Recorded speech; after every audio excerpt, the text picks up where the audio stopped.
Philippines కి బియ్యం రవాణా అన్నది ఒక కుంభకోణమని మాజీ మంత్రి హరీష్ రావు ఆరోపించారు. నాఫెడ్ సంస్థకి బియ్యం ఇవ్వకుండా ప్రైవేట్ సంస్థకు ఎందుకు ఇస్తున్నారని అసెంబ్లీలో ప్రశ్నోత్తరాల వేళ హరీష్ రావు ప్రశ్నలు సంధించారు. అక్కడ జరుగుతున్న అవకతవకలపై విచారణ జరిపేందుకు హౌస్ కమిటీ ఏర్పాటు చేయాలని కోరారు. హరీష్ రావు ఆరోపణలు సత్యదూరమంటూ మంత్రి ఉత్తమ్ కుమార్ రెడ్డి కొట్టిపారేశారు. ఫిలిప్పీన్స్ బియ్యానికి ప్రేమ్చంద్ గార్గ్కు ఏ సంబంధం లేదని స్పష్టం చేశారు. సార్, మంత్రి గారు సభను తప్పుదో పట్టించారు అధ్యక్ష. ఈ ఫిలిప్పైన్ కు బియ్యం పంపిణీ అనేటువంటిది పంపడం అనేది ఒక భారీ కుంభకోణం జరిగింది అధ్యక్ష. అనేక ఈడీ సిబిఐ కేసులు ఎదుర్కొంటున్నటువంటి ప్రేమ్చంద్ గార్గ్ను బియ్యం విదేశాలకు ఎగుమతి చేయడానికి మీరు అడ్వైజర్ గా పెట్టుకున్నారా? పెట్టుకుంటే ఆయన ఇప్పుడు ఎక్కడున్నాడు? ఆయన పనిచేస్తున్నాడా? మరి ఆయన ఒకవేళ తొలగించారా? ఉన్నాడా? తొలగిస్తే ఎందుకు తొలగించారో సమాధానం చెప్పండి. నంబర్ 1, వీళ్ళు ఎంఓయూ చేసుకున్నది 10 లక్షల మెట్రిక్ టన్నులు పంపడానికి ఎంఓయూ చేసుకున్నారు. 1 లక్ష మెట్రిక్ టన్నులు అగ్రిమెంట్ చేసుకున్నారు అధ్యక్ష. నేను అడుగుతా ఉన్నా, నాఫెడ్ అనే కేంద్ర ప్రభుత్వ సంస్థ మేము మీకు కాకినాడ పోర్టుకు బియ్యం రాగానే మీకు వెంటనే డబ్బులు చెల్లిస్తాం, మాకు అవకాశం ఇవ్వండి అంటే కేంద్ర ప్రభుత్వ సంస్థకి ఇవ్వకుండా ఒక ప్రైవేట్ సంస్థకు ఎందుకు ఇచ్చారు? ఈ బియ్యం ఎగుమతి కోసం మీరు ఏమైనా టెండర్లు పిలిచారా? ఇప్పుడు 22,500 ఎగుమతి చేశామన్నారు. మరొక 7,500 మెట్రిక్ టన్నులు 1 సంవత్సరం నుంచి కాకినాడ పోర్టులో పడి ఉన్నాయి. వాస్తవంగా జరిగింది, దీని వెనుక పెద్ద స్కామ్ జరిగింది, రాష్ట్ర ప్రభుత్వానికి నష్టం జరిగింది. మీరు ఒక హౌస్ కమిటీ చేయండి. నిజంగా మీరు పారదర్శకంగా ఉంటాం, మాది ప్రజాపాలన మాటల్లో చెప్పుడు కాదు. నేను అడిగిన ప్రశ్నలకు సూటిగా సమాధానం చెప్పండి. నిజాలు బయటకు రావడానికి పోదాం కాకినాడ పోర్టుకు. స్పీకర్ సార్, గౌరవ సభ్యులు హరీష్ రావు గారు చేసింది పూర్తిగా నిరాధారమైన ఆరోపణలు, కంప్లీట్లీ ఫాల్స్. ప్రేమ్చంద్ గార్గ్ అనే వ్యక్తికి ఫిలిప్పీన్స్ రైస్ ఎక్స్పోర్ట్ కి ఏమీ సంబంధం లేదు. It is a government to government transaction. Philippines దేశంలో జరిగిన ఇంటర్నల్ డిస్టర్బెన్స్ వల్ల ఒక transshipment is held up in Kakinada, which is being loaded today and is leaving for shipment. మీకు చెప్పాలి, Philippines government because of the internal disturbances వాళ్ళు international ban పెట్టిన imports కి, specially only for Telangana rice they have given a special permit of 6,975 metric tons which is now being loaded and will leave shortly. అదే విధంగా మీరు అడిగిన దానికి the handling, the storage in Kakinada, the shipment, the insurance is all being handled by Aditya Birla global traders, which is the world's leading trading company. మీరు నాఫెడ్కి ఇవ్వండి, మీరు ఇంకోటి ఇవ్వండి అని మీరు పైరవీ చేసి అది యాక్సెప్ట్ చేయకుంటే స్కామ్ ఉంటే ఎట్లా?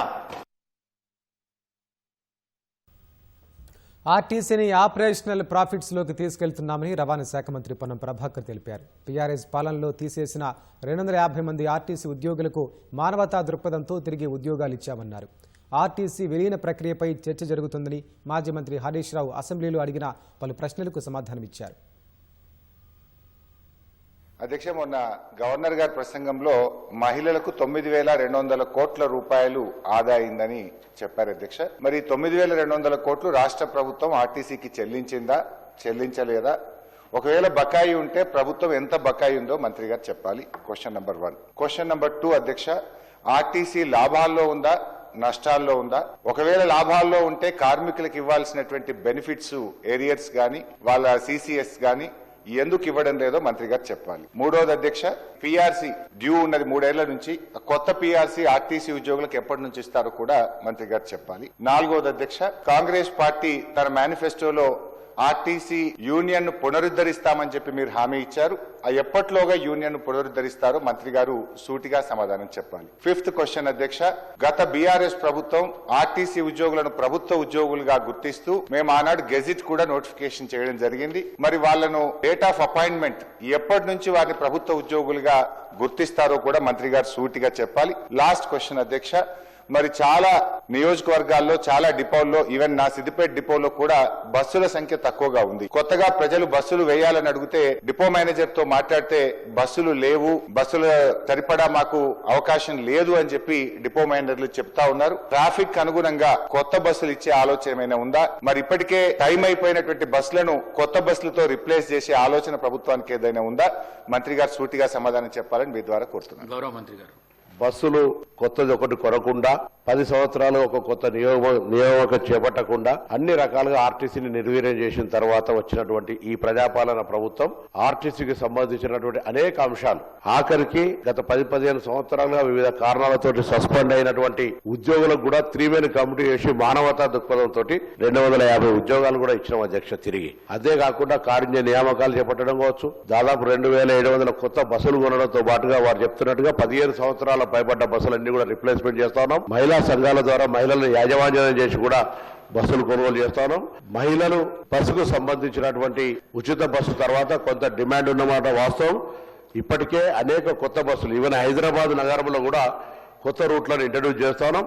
గౌరవ సభ్యులందరూ కూడా ఆర్టీసీకి సంబంధించినటువంటి బస్సులు డిమాండ్ చేస్తా ఉన్నారు. ప్రభుత్వం దానికి అనుగుణంగా ఇటీవల జరిగిన రివ్యూలో కొత్త బస్సుల కొనుగోలుకు సంబంధించి కానీ లేదా ఈ మధ్య కేంద్ర ప్రభుత్వం తీసుకున్నటువంటి PM E-డ్రైవ్ కింద మరి ఎలక్ట్రికల్ బస్సులు తీసుకునే అంశానికి సంబంధించిన విషయం లోపల కూడా సానుకూల నిర్ణయం తీసుకొని ఆర్టీసీ కార్మికులకు సంబంధించిన జీతభత్యాలు ఇష్యూ కావచ్చు, వాళ్ళు గతంలో బకాయిలు పెట్టిన PF ఇతర అంశాలన్నీ కూడా ఒక్కొక్కటిగా నెరవేర్చుకుంటూ వస్తాను.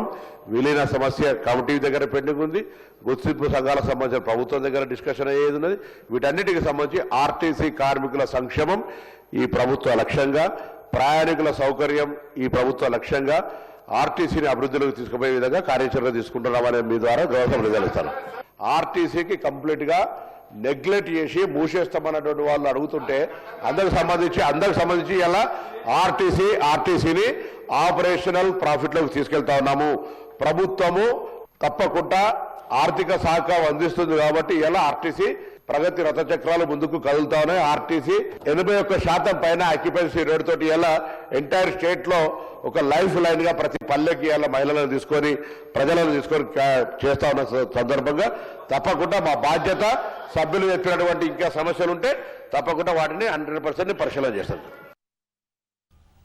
జూన్ నెలలోగా పెండింగ్లో ఉన్న ప్రాజెక్టులు సహా భూసేకరణ R&R సమస్యలు పరిష్కరిస్తామని మంత్రి ఉత్తమ్ కుమార్ రెడ్డి తెలిపారు.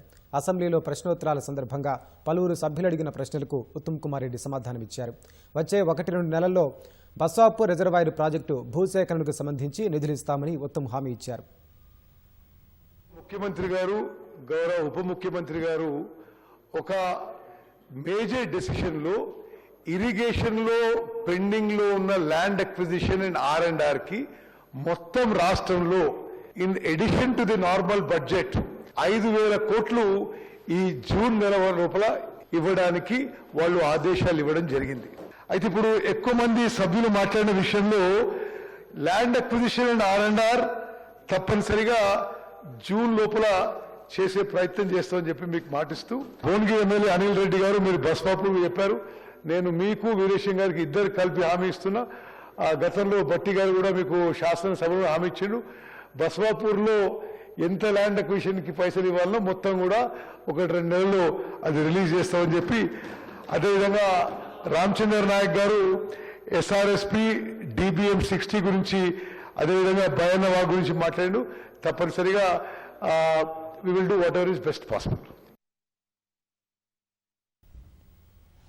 ఉద్యోగులకు 5 DAలు ఎప్పట్లోగా చెల్లిస్తారో స్పష్టంగా చెప్పాలని మాజీ మంత్రి హరీష్ రావు డిమాండ్ చేశారు. విశ్రాంత ఉద్యోగులకు ఇవ్వాల్సిన బకాయిలు త్వరగా చెల్లించాలన్నారు.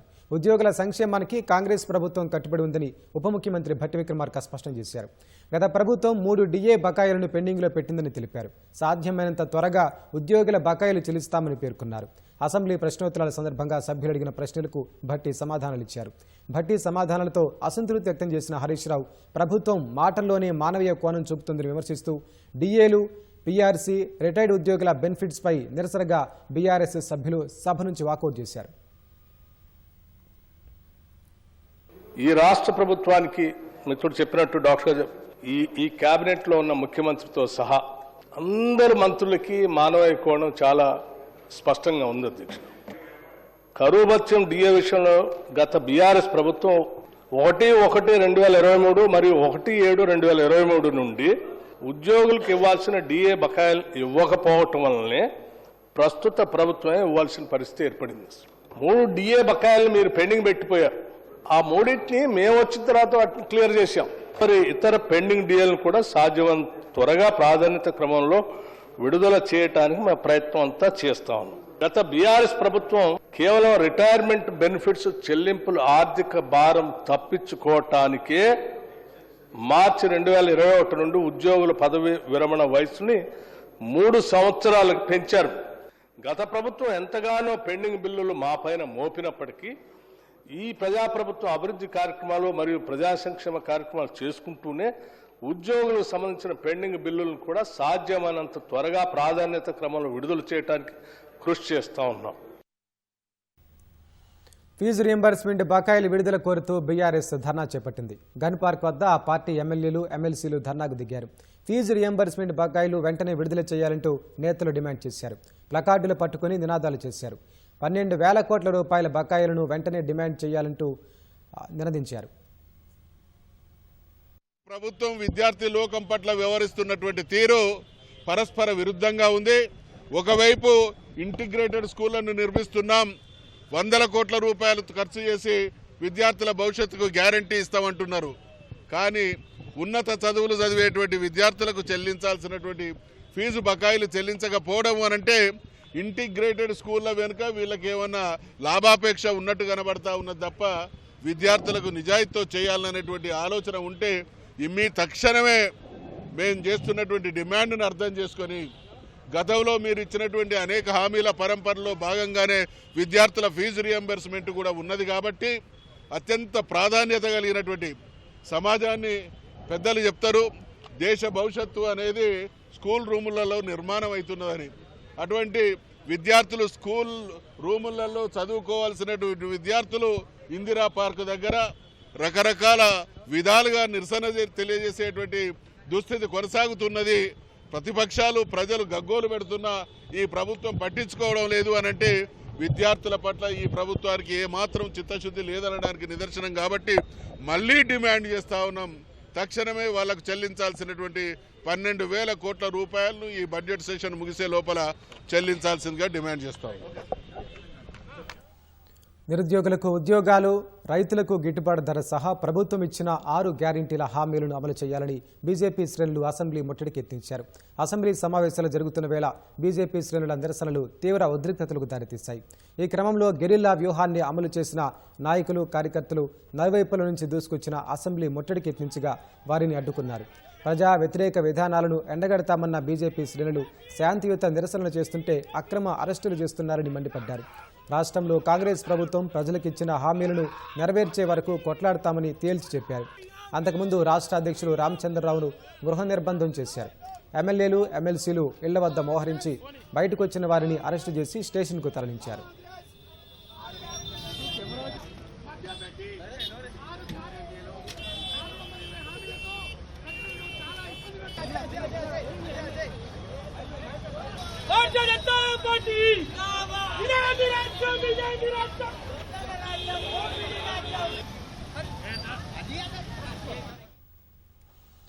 శ్రీరామనవమి శోభాయాత్రకు సంబంధించి హైదరాబాద్లోని సీతారాంబాగ్ మైదానంలో పోలీసులు సమీక్ష నిర్వహించారు. ప్రస్తుతం కమిషనర్ సజ్జనార్ మాట్లాడుతున్నారు. ప్రత్యక్ష ప్రసారం చూద్దాం.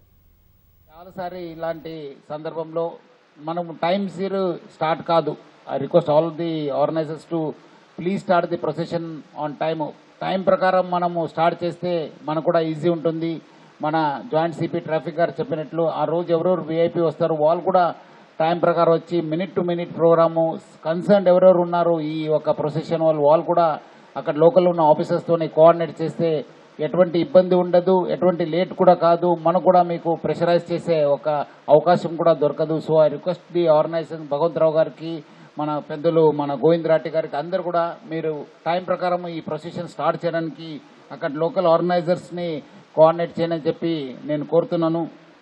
ఇంకా కొన్ని జిహెచ్ఎంసీ గురించి మన టీఎస్ఆర్టీసీ ఆఫీషియల్స్ అక్కడ కూడా బస్ గురించి అంతా మాట్లాడడం జరిగింది. మనం కూడా మళ్ళీ ఒకరోజు ఇంటర్నల్ ఒక మీటింగ్ కండక్ట్ చేసి ఇక్కడ ఇచ్చిన సజెషన్స్ కూడా మనం పాటిస్తూ డెఫినెట్లీ ఈ వచ్చే మీ అందరి సహకారంతో కూడా ఈ ఒక్క శ్రీరామనవమి ఒక సెలబ్రేషన్స్ కూడా బాగా హైదరాబాద్లో బాగా సక్సెస్ఫుల్గా కంప్లీట్ చేయడానికి కృషి చేస్తానని చెప్పి హామీ ఇస్తూ సెలవు తీసుకుంటాను. ఈ యొక్క మీటింగ్ అటెండ్ చేసిన పెద్దలందరూ కూడా, ఇక్కడ వచ్చిన ఆహ్వానితులకి, మీడియా ఫ్రెండ్స్ కూడా నా తరఫు నుంచి, జిహెచ్ఎంసీ కమిషనర్ తరఫు నుంచి కూడా పేరుగా ధన్యవాదాలు తెలుపుతూ సెలవు తీసుకుంటాను. Thank you. జై హింద్. Thank you sir. ఇప్పుడు మన ఏసీపీ సుదర్శన్ గారిని ఓట్ ఆఫ్ థ్యాంక్స్ చెప్పవలసిందిగా కోరుతున్నాను. అందరికీ నమస్కారం. గౌరవనీయులు సిపి హైదరాబాద్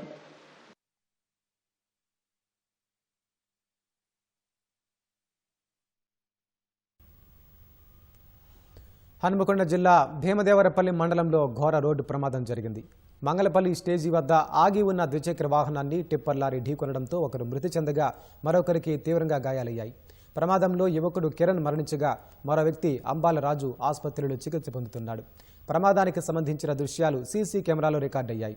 నిర్లక్ష్యంగా వ్యవహరించిన టిప్పర్ డ్రైవర్పై కఠిన చర్యలు తీసుకోవాలని బాధిత కుటుంబ సభ్యులు మృతదేహంతో రహదారిపై బైఠాయించి ఆందోళనకు చేపట్టారు.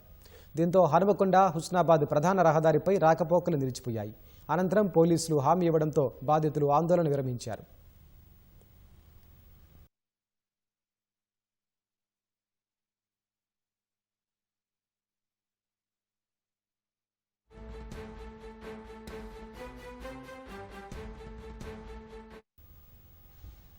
రంగారెడ్డి జిల్లాలోని శోభ హత్య కేసులో విస్తుపోయే వాస్తవాలు వెలుగులోకి వచ్చాయి. రంగారెడ్డి జిల్లా రంగారెడ్డిగూడకు చెందిన శోభకు 10 ఏళ్ల క్రితం మహబూబ్ నగర్ జిల్లా కోయిలకొండ వాసితో వివాహం జరిగింది. వీరికి 7 ఏళ్ల కుమారుడున్నాడు. 3 ఏళ్ల క్రితం గొడవలతో శోభ భర్తతో విడిపోయి అదే గ్రామానికి చెందిన నరసింహులతో సహజీవనం చేస్తోంది. వీరికి 2.5 ఏళ్ల పాప ఉంది. వీరు మహబూబ్ నగర్ వీరన్నపేటలో నివాసం ఉంటున్నారు. అయితే శనివారం ఇద్దరి మధ్య ఘర్షణ జరిగినట్లు పోలీసులు భావిస్తున్నారు. ఈ క్రమంలోనే అర్ధరాత్రి శోభను చంపి ఆ మృతదేహాన్ని రంగారెడ్డిగూడలో పడేసినట్లు గుర్తించారు. మృతదేహాన్ని తరలించే దృశ్యాలు సీసీ కెమెరాల్లో నమోదయ్యాయి. హత్య కేసు వివరాలను పోలీసులు అధికారికంగా ధృవీకరించాల్సి ఉంది. న్యూయార్క్లో అత్యంత రద్దీగా ఉండే లాగార్డియా విమానాశ్రయంలో ఈ తెల్లవారుజామున ఓ విమానం ప్రమాదానికి గురైంది. మాంట్రియల్ నుంచి వచ్చిన ఎయిర్ కెనడా ఎక్స్ప్రెస్ విమానం ల్యాండింగ్ సమయంలో రన్వేపై ఉన్న ఒక గ్రౌండ్ వెహికల్ను ఢీకొట్టింది. ఈ ఘటనలో విమానం ముందు భాగం దెబ్బతింది. ఈ ప్రమాదంలో పలువురు ప్రయాణికులు గాయపడినట్టు తెలుస్తోంది. ఎమర్జెన్సీ రెస్క్యూ టీమ్స్ రంగంలోకి దిగి సహాయక చర్యలు చేపట్టాయి. విమాన ప్రమాదం నేపథ్యంలో లాగార్డియా విమానాశ్రయంలో రాకపోకలను అధికారులు నిలిపివేశారు. న్యూయార్క్ నగరానికి లాగార్డియా కీలకమైన విమానాశ్రయం. ఈ అంతరాయం అమెరికాలోని ఇతర నగరాల విమాన షెడ్యూళ్లపై ప్రభావం చూపే అవకాశం ఉంది.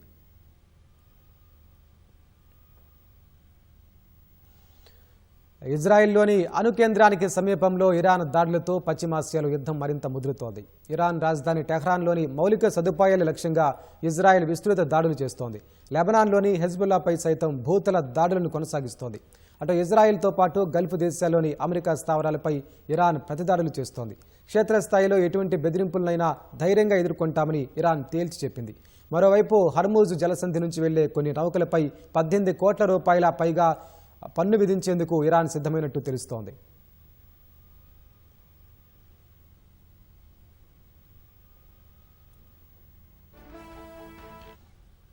దాడులు ప్రతిదాడులతో పశ్చిమాసియా అట్టుడుకుతోంది.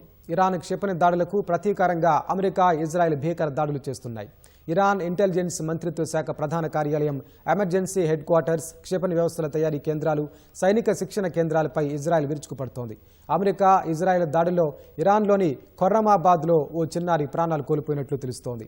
ఇరాన్లోని కోమ్ టర్బైన్ ఇంజిన్ ప్రొడక్షన్ ప్లాంట్ను అమెరికా సెంట్రల్ కమాండ్ పూర్తిగా ధ్వంసం చేసింది. డ్రోన్లు, యుద్ధ విమానాల ఇంజిన్లను తయారు చేసేందుకు ఈ ప్లాంట్ కీలక కేంద్రమని తెలుస్తోంది.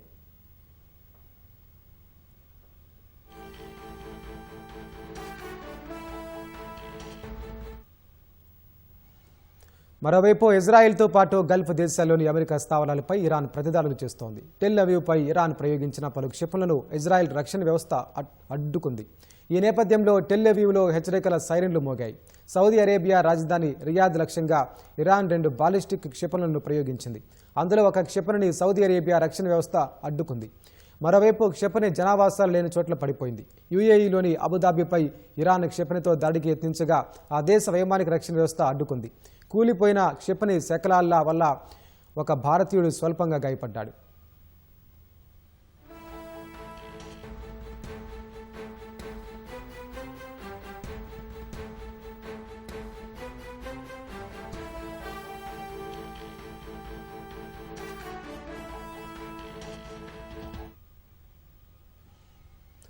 అటు అమెరికా అధ్యక్షుడు డొనాల్డ్ ట్రంప్ హెచ్చరికల నేపథ్యంలో ఇరాన్ అధ్యక్షుడు మసూద్ పెజెష్కియాన్ కీలక ప్రకటన చేశారు. ఇరాన్ను ప్రపంచ పటం నుంచి తుడిచివేయాలని అమెరికా అనుకోవడం ఒక భ్రమ మాత్రమేనని చెప్పారు.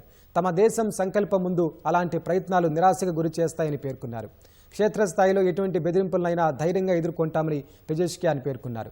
ఇదే క్రమంలో హర్మూజ్ జలసంధిలో రాకపోకలపై మరోసారి స్పష్టతనిచ్చారు. ఇరాన్ను వ్యతిరేకించే దేశాలకు తప్ప మిగతా వారికి హర్మూజ్ జలసంధి తెరిచే ఉంటుందని చెప్పారు. యుద్ధం వల్ల ఖర్చులు పెరుగుతుండటంతో హర్మూజ్ను దాటి వెళ్లే కొన్ని దేశాల నౌకలపై సుమారు 18 కోట్ల రూపాయల మేర పన్ను వసూలు చేయాలని ఇరాన్ భావిస్తున్నట్లు తెలుస్తోంది. ఏ దేశాల నౌకలపై పన్నులుంటాయనేది తెలియాల్సి ఉంది.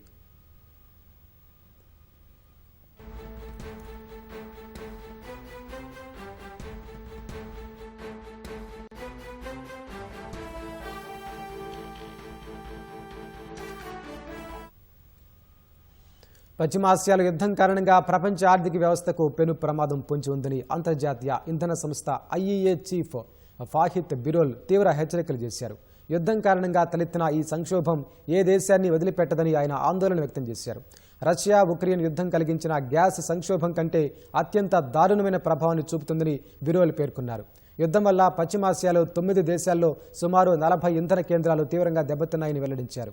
చమురు కొరతను అధిగమించడానికి ఐరోపా, ఆసియాతో సంప్రదింపులు జరుపుతున్నామని, అవసరమైతే నిల్వ ఉంచిన చమురును మార్కెట్లోకి విడుదల చేస్తామని బిరోల్ వివరించారు. పశ్చిమాసియా యుద్ధం కారణంగా పర్షియన్ గల్ఫ్లో చిక్కుకుపోయిన భారత్కు చెందిన 2 LPG నౌకలు హర్మూజ్ జలసంధిని సురక్షితంగా దాటాయి. దీంతో దేశీయ ఇంధన సరఫరా గొలుసుకు భారీ ఊరట లభించనుంది.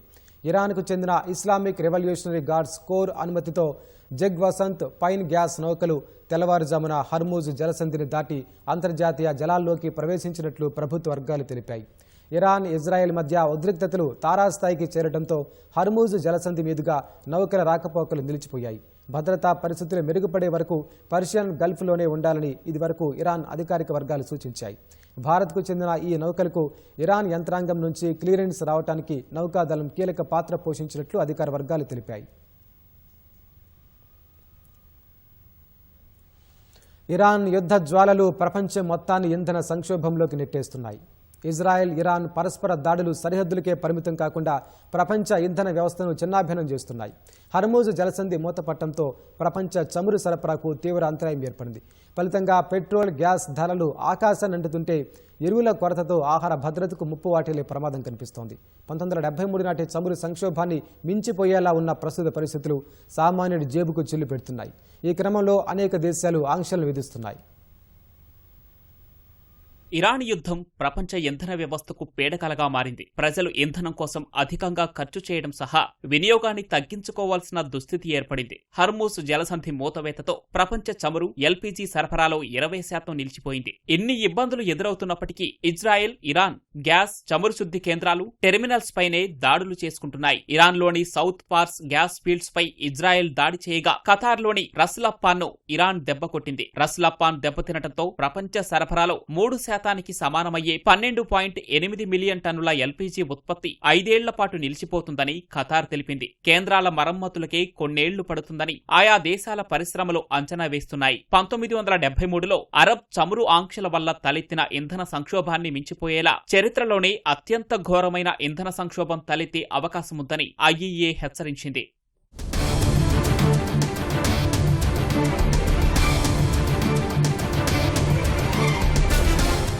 యుద్ధం తర్వాత ఇంధన ధరలు 50% పెరిగి వాహనాలు, విమానాలతో పాటు ఇళ్లు, పరిశ్రమలపై కూడా తీవ్ర ప్రభావం పడింది. ఔషధాలు, ప్లాస్టిక్, ఎరువుల ఉత్పత్తిని సైతం ఈ కొరత ప్రభావితం చేస్తోంది. యుద్ధం తర్వాత బ్యారెల్ చమురు ధర సుమారు $110కు చేరింది. ఫలితంగా చాలా దేశాలు పొదుపు చర్యలు ప్రకటించాయి. అధికారుల విదేశీ పర్యటనలను థాయిలాండ్ రద్దు చేసింది. ప్రజలు లిఫ్టులను వాడొద్దని సూచించింది. బంగ్లాదేశ్లో యూనివర్సిటీలు మూతపడ్డాయి. శ్రీలంకలో ఇంధనాన్ని రేషన్ ద్వారా అందిస్తున్నారు. చైనాలో శుద్ధి వృద్ధి చేసిన ఇంధన ఎగుమతులపై నిషేధం విధించారు. బ్రిటన్లో వాహనాల వేగంపై పరిమితులు విధించారు. ఉద్యోగులకు వర్క్ ఫ్రం హోం ఇవ్వాలని, విమాన ప్రయాణాలను తగ్గించాలని అన్ని దేశాలను తాజాగా ఐఈఏ కోరింది. ఇటీవల ఐఈఏ తమ అత్యవసర నిల్వల నుంచి 400 మిలియన్ బ్యారెళ్ల చమురును విడుదల చేస్తామని ప్రకటించింది. అయితే అది 20 రోజులకే సరిపోతుంది. అందుకే స్వచ్ఛందంగా ఇంధన వినియోగాన్ని తగ్గించుకోవడమే పరిష్కారమని జేపీ మోర్గాన్ విశ్లేషకులు చెబుతున్నారు. ఐరోపాలో విమాన ఇంధనం ధర బ్యారెల్కు $220 దాటింది. మధ్యప్రాచ్యం చమురును పెద్దగా వినియోగించని అమెరికాలో సైతం గ్యాసోలిన్ ధర విపరీతంగా పెరిగింది.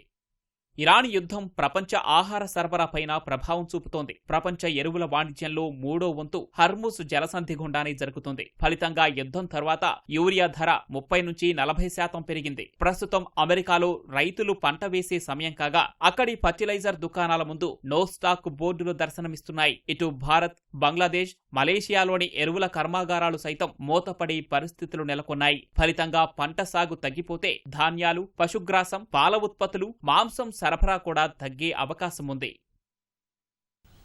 ఉత్తర కొరియా పాలనా యంత్రాంగంలో కిమ్ జోంగ్ ఉన్ తన పట్టును మరింత బిగించారు. ఆ దేశ అత్యున్నత నిర్ణయాత్మక మండలి అయిన స్టేట్ అఫైర్స్ కమిషన్ అధ్యక్షుడిగా కిమ్ జోంగ్ ఉన్ తిరిగి ఎన్నికయ్యారు. పోంగ్యాంగ్లోని మన్సుడే అసెంబ్లీ హాల్లో జరిగిన సుప్రీం పీపుల్స్ అసెంబ్లీ 15వ టర్మ్ మొదటి సెషన్లో కిమ్ జోంగ్ ఉన్ను ఏకగ్రీవంగా తిరిగి ఎన్నుకున్నారు.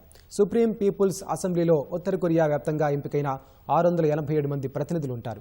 ఈ ఎన్నికల్లో 99.93% ఓట్లు కిమ్కు అనుకూలంగా వచ్చాయని అక్కడి మీడియా పేర్కొంది. ఫిబ్రవరిలో జరిగిన 9వ వర్కర్స్ పార్టీ కాంగ్రెస్లో కిమ్ జోంగ్ ఉన్ అధికార పార్టీ జనరల్ సెక్రటరీగా తిరిగి నియమితులయ్యారు. తండ్రి, తాత బాటలోనే ఉత్తర కొరియా అధ్యక్షుడిగా, పార్టీ అధినేతగా కిమ్ తన అధికారాన్ని మరో 5 ఏళ్ల పాటు సుస్థిరం చేసుకున్నారు. పార్టీ ఫిరాయింపుల కేసులో స్పీకర్ తీర్పును సవాల్ చేస్తూ బీజేఎల్పీ నేత మహేష్ రెడ్డి దాఖలు చేసిన పిటిషన్ను హైకోర్టు విచారించింది. స్పీకర్ తీర్పును కొట్టివేయాలని దాఖలైన పిటిషన్ను విచారించిన హైకోర్టు అసెంబ్లీ కార్యదర్శికి దానం నాగేందర్కు హైకోర్టు నోటీసులు జారీ చేసింది. దానం నాగేందర్ బీఆర్ఎస్లో ఎమ్మెల్యేగా గెలిచి కాంగ్రెస్ పార్టీ నుంచి లోక్సభ ఎన్నికల్లో పోటీ చేశారని పిటిషనర్ తరపు న్యాయవాది వాదించారు.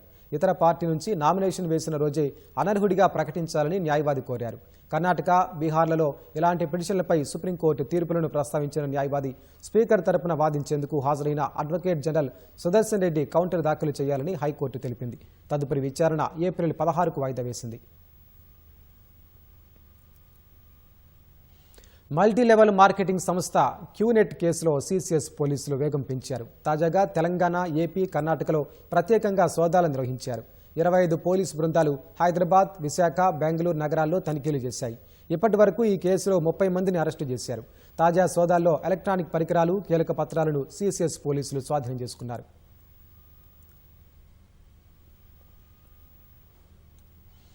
ఏప్రిల్, మే నెలల్లో రాష్ట్ర మంత్రివర్గంలో మార్పులు చేర్పులుంటాయని కాంగ్రెస్ వర్గాల్లో జోరుగా చర్చ జరుగుతోంది. మంత్రుల పనితీరు, సామాజిక వర్గాలు, ప్రాంతీయ సమతుల్యత ఈ 3 అంశాలే ప్రామాణికంగా కేబినెట్ పునర్వ్యవస్థీకరణకు ఏఐసీసీ పచ్చజెండా ఊపినట్లు పీసీసీ వర్గాలు చెబుతున్నాయి. అయితే మంత్రివర్గంలో నుంచి ఎవరిని తొలగిస్తారు, ఎవరిని కొత్తగా చేర్చుకుంటారనే అంశంపై ఇప్పటికైతే స్పష్టత లేదు. రాష్ట్రంలో కాంగ్రెస్ ప్రభుత్వం ఏర్పడి దాదాపు 2 ఏళ్లు దాటింది. అయితే ఇప్పటికీ పూర్తి స్థాయిలో మంత్రివర్గ విస్తరణ జరగలేదు. సామాజిక సమీకరణాలు కుదరకపోవడం, నేతల మధ్య పోటీ, ముఖ్య నాయకుల మధ్య ఏకాభిప్రాయం లేకపోవడం వంటి కారణాలతో ముందుకెళ్లలేని పరిస్థితి. 119 మంది ఎమ్మెల్యేలకు 15% అంటే ముఖ్యమంత్రితో కలిసి 18 మందిని కేబినెట్లోకి తీసుకునే అవకాశం ఉంది. ప్రస్తుతం 16 మంది మంత్రులు ఉన్నారు. ఇటీవల జూబ్లీహిల్స్ ఉప ఎన్నిక సమయంలో అజారుద్దీన్ ప్రజా ప్రతినిధి కాకపోయినా ఏఐసీసీ సూచనల మేరకు మంత్రివర్గంలో చోటిచ్చారు. ఏప్రిల్ 30 లోపు ఆయన ఎమ్మెల్సీగా ఎన్నిక కానట్లయితే మంత్రి పదవి నుంచి దూరం కావాల్సి వస్తుంది. ఆలోపు ఏదో ఒక విధంగా సర్దుబాటు చేసేందుకు రాష్ట్ర ప్రభుత్వం ప్రయత్నిస్తున్నట్లు పార్టీ వర్గాలు చెప్తున్నాయి.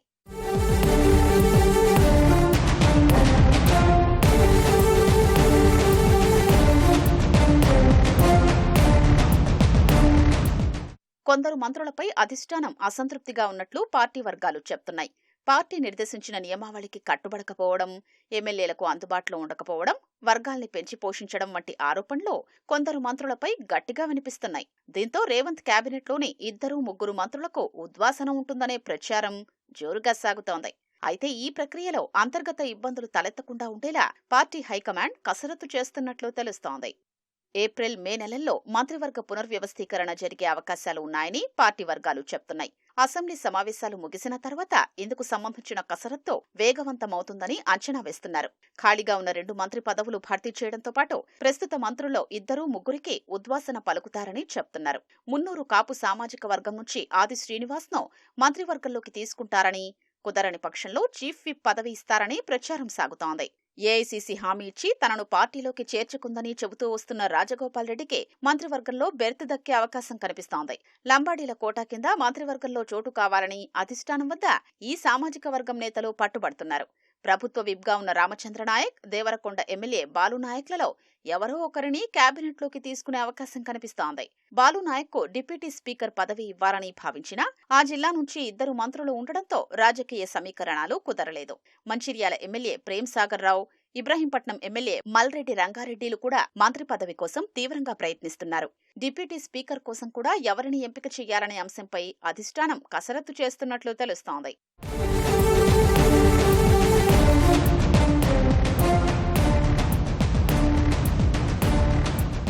మంత్రివర్గ మార్పులు చేర్పుల్లో ఉత్తర, దక్షిణ తెలంగాణ సమతౌల్యతను దృష్టిలో పెట్టుకుని నిర్ణయాలు తీసుకునే అవకాశం ఉందని తెలుస్తోంది. మార్పులు చేర్పుల ద్వారా మంత్రివర్గాన్ని మరింత పటిష్టపరచాలని అధిష్టానం భావిస్తోంది. సీఎం రేవంత్ రెడ్డి మాత్రం ప్రస్తుత మంత్రివర్గంతోనే ముందుకెళ్లడం ద్వారా అసంతృప్తి రాకుండా పాలనాపరంగా మరింత బలం చేకూరుతుందని సర్ది చెప్పే ప్రయత్నాలు చేస్తున్నట్లు పార్టీ వర్గాలు చెప్తున్నాయి. రాష్ట్రంలో కులవృత్తుల కార్పొరేషన్ పదవుల భర్తీ కసరత్తును కాంగ్రెస్ వేగవంతం చేసింది. అందులో భాగంగా కులవృత్తులకు అనుగుణంగా పదవులు ఇచ్చే ప్రక్రియను పార్టీతో కలిసి ప్రభుత్వం ముమ్మరం చేసింది. దాదాపు 15 కులవృత్తులకు చెందిన వారితో పదవులు భర్తీ చేయనున్నారు.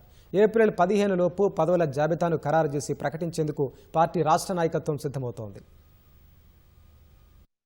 కులవృత్తుల సంక్షేమ కార్పొరేషన్ పదవుల భర్తీ కసరత్తు కీలక దశకు చేరింది. 2 ఏళ్లుగా జరగని పదవుల భర్తీ ప్రక్రియపై కసరత్తు జోరుగా సాగుతోంది. ఈ అంశంపై ఇటీవల పీసీసీ అధ్యక్షుడు మహేష్ కుమార్ గౌడ్, ఉప ముఖ్యమంత్రి భట్టి విక్రమార్క, రాష్ట్ర వ్యవహారాల ఇన్ఛార్జ్ మీనాక్షి నటరాజన్, రాజ్యసభ సభ్యుడు వేం నరేందర్ రెడ్డి సమావేశమై చర్చించారు. పార్టీ, ప్రభుత్వం 2 సమన్వయంతో ముందుకు సాగుతుండటంతో పదవులకు ఎంపిక ఏకగ్రీవంగా జరిగే అవకాశం ఉందని పార్టీ వర్గాలు చెబుతున్నాయి. పశుసంవర్ధక శాఖకు కురమ, యాదవ కులాలకు, గీత కార్మికులకు టాడీ టాపర్స్ కార్పొరేషన్ పదవి ఇస్తారు. చేనేత రంగంలో పద్మశాలి, శాలివాహన కులస్తులకు వస్త్ర పరిశ్రమలో భాగస్వామ్యం చేసేందుకు పదవులు ఇవ్వాలని నిర్ణయించారు. హ్యాండ్లూమ్, పవర్లూమ్ కార్పొరేషన్ల పదవుల భర్తీకి కసరత్తు కొనసాగుతోంది. మున్నూరు కాపు, పెరిక, గంగపుత్ర, రజక కులాలకు సంప్రదాయ వృత్తులకు అనుగుణంగా పదవులు ఇవ్వాలని చర్చించినట్లు తెలుస్తోంది. మాల, మాదిగ, లంబాడి, ఆదివాసీ వర్గాలకు ప్రత్యేక ప్రాతినిధ్యం కల్పించేందుకు పదవులు ఇవ్వనున్నారు. కమ్మ, రెడ్డి, బ్రాహ్మణ, నాయి బ్రాహ్మణ, పూసల కులాలకు సముచిత స్థానం కల్పించి ఆయా కులాలకు చెందిన పదవులు ఇచ్చి ఆర్థికంగా వెనుకబడిన వర్గాలకు సమాన అవకాశాలు ఇవ్వాలని తీర్మానించారు. కుల వృత్తులకు గుర్తింపు ఇవ్వటం ద్వారా ఆయా సామాజిక వర్గాలను ప్రభుత్వం వైపు మరల్చడానికి అవకాశం ఏర్పడుతుందని ప్రభుత్వం భావిస్తోంది. ఇప్పటికే జాబితా సిద్ధమైనప్పటికీ మరోసారి సమావేశమై సీఎం రేవంత్ రెడ్డికి వివరించిన తదుపరి తుది నిర్ణయం తీసుకుంటామని పార్టీ వర్గాలు చెబుతున్నాయి. ఈ నెలాఖరుకు గాని ఏప్రిల్ 15వ తేదీ లోపు పదవుల జాబితాను ఖరారు చేసి ప్రకటించేందుకు పార్టీ రాష్ట్ర నాయకత్వం సిద్ధమవుతోంది. అస్సాంలోని సోనిత్పూర్ జిల్లాలో రాత్రి జరిగిన ఘోర రోడ్డు ప్రమాదంలో 6 ప్రాణాలు కోల్పోయారు. మరో 2 తీవ్రంగా గాయపడ్డారు. ధేకియాజులిలో 15 నంబర్ జాతీయ రహదారిపై రోగిని తీసుకెళ్తున్న ఒక అంబులెన్సు ఎదురుగా వస్తున్న ట్రక్కును బలంగా ఢీకొట్టింది. ఈ ఘటనలో అంబులెన్స్లో ప్రయాణిస్తున్న వారిలో 6 అక్కడికక్కడే ప్రాణాలు కోల్పోయారు. ఘటనా స్థలానికి చేరుకున్న పోలీసులు క్షతగాతులను అతి కష్టం మీద వెలికితీసి ఆసుపత్రికి తరలించారు. ధ్వంసమైన వాహనాలను తొలగించి జాతీయ రహదారిపై ట్రాఫిక్ను పునరుద్ధరించారు. కర్ణాటకలోని కొడగు జిల్లాలో గత కొంతకాలంగా ప్రజలను భయాందోళనకు గురి చేస్తున్న ఒక ఏనుగును అటవీశాఖ అధికారులు ఎట్టకేలకు బంధించారు. విరాజ్పేట తాలూకాలోని చెంచబెల్లూరు గ్రామంలో ఉన్న ఒక కాఫీ తోటలో ఏనుగును పట్టుకున్నారు. ఈ ఏనుగును పట్టుకోవడానికి 6 శిక్షణ పొందిన ఏనుగుల సహాయం తీసుకున్నారు. సుమారు 5 గంటల పాటు శ్రమించి ఏనుగుకు మత్తుమందు ఇచ్చి బంధించారు. పట్టుబడ్డ ఏనుగును సురక్షితంగా మత్తిగోడు ఏనుగుల క్యాంపులకు తరలించారు. గత కొంతకాలంగా ఈ ఏనుగు చెంబెబెల్లూరు, దేవనగిరి, కుక్లూరు, అమ్మాతి వంటి దాదాపు 10కి పైగా గ్రామాల్లో పంటలను నాశనం చేస్తూ ప్రజలను భయభ్రాంతులకు గురిచేస్తోంది. దీంతో గ్రామస్తులు ఆ ఏనుగును బంధించాలని ఆందోళనలు చేపట్టగా అటవీశాఖ అధికారులు చర్యలు తీసుకున్నారు.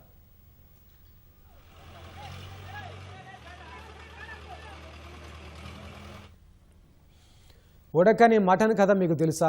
సామాజిక మాధ్యమాలతో పాటు అనంతపురం జిల్లాలో ఇప్పుడు ఈ వ్యవహారం ఆసక్తికరంగా మారింది. తలకాయ కూర ఉడకలేదంటూ మటన్ షాప్ యజమానిపై ఫిర్యాదు చేసేందుకు ఓ వ్యక్తి పోలీస్ స్టేషన్కు వెళ్లడం అందరినీ ఆశ్చర్యపరిచింది. ఈ వింత ఘటన అనంతపురం జిల్లా తాడిపత్రిలో జరిగింది. హాజీ అనే వ్యక్తి ఉగాది తర్వాత ఆనవాయితీగా పండుగ విందు చేసుకోవాలని భావించాడు. మార్కెట్కి వెళ్లి తలకాయ కూర కొన్నాడు. అయితే తలకాయ ఎంతకీ ఉడకలేదు. కుక్కర్లో పెట్టి సుమారు 20 విజిల్స్ వచ్చే వరకు ఉంచినా ఉడక్కపోవడంతో తలకాయ కూర నాణ్యతపై సందేహం వచ్చింది. విక్రయదారుడికి బుద్ధి చెప్పాలనుకుని వండిన తలకాయ కూర పాత్రతో సహా పోలీస్ స్టేషన్కి వెళ్లి ఫిర్యాదు చేశాడు. హాజీ ఫిర్యాదుతో పోలీసులు ఆశ్చర్యపోయారు. అయితే పరిస్థితిని అర్థం చేసుకున్న సిఐ ఆరోహణరావు మటన్ దుకాణం యజమానితో మాట్లాడమంటూ సర్ది చెప్పి పంపించారు. ఈ స్టోరీలో కొసమేర్పేంటో తెలుసా? హాజీ పోలీస్ స్టేషన్కి వెళ్లిన విషయం తెలిసి షాప్ వ్యక్తి కేజీ మటన్ ఉచితంగా ఇచ్చాడు. హాజీ అనే అతను స్థానిక మటన్ దుకాణం వద్ద తలకాయ కూర తీసుకుని దాన్ని వండుకునే సందర్భంలో 20 విజిల్స్ పెట్టినా కూడా తలకాయ కూర ఉడకడం లేదని చెప్పని, మాకు సరైనటువంటి తలకాయ కూర ఇవ్వడం లేదని చెప్పని పోలీస్ స్టేషన్ కు ఆ వండిన పదార్థంతో కూడా రావడం జరిగింది. నిజంగా మాకు ఆశ్చర్యం వేసింది. ఈ విధంగా కూడా ప్రజలు పోలీస్ స్టేషన్లకు వస్తారా అని చెప్పని అనిపించింది. గతంలో కూడా ఇదే అనంతపురం జిల్లాలో నెల కిందట చిన్నాల్లునికి ఉడుములు పెట్టలేదని చెప్పని డయల్ 100 కు కాల్ చేయడం జరిగింది. ఈ సందర్భంగా ప్రజలకు తెలియజేయడం ఏదంటే డయల్ 100 అనేది చాలా అత్యవసరమైనటువంటి సర్వీసులు ఉపయోగించుకోవాల్సినటువంటి వ్యవస్థ. దాన్ని దుర్వినియోగం చేయకూడదు. అదేవిధంగా జరిగిన సంఘటన గురించి చెప్పాల్సి అంటే ప్రజలకు తాడిపత్రి పోలీస్ స్టేషన్కు వెళ్తే ఏ చిన్న విషయమైనా కూడా న్యాయం జరుగుతుందనే నమ్మకం కలిగిందని చెప్పని భావిస్తున్నాము. అతను సదరు హాజీ పోలీస్ స్టేషన్కి వెళ్ళినాడు అనే విషయం తెలుసుకొని సదను మాంసం దుకాణదారుడు దానికి ప్రత్యామ్నాయంగా 1 కేజీ మటన్ కూడా ఇచ్చినాడని చెప్పని తెలిసింది.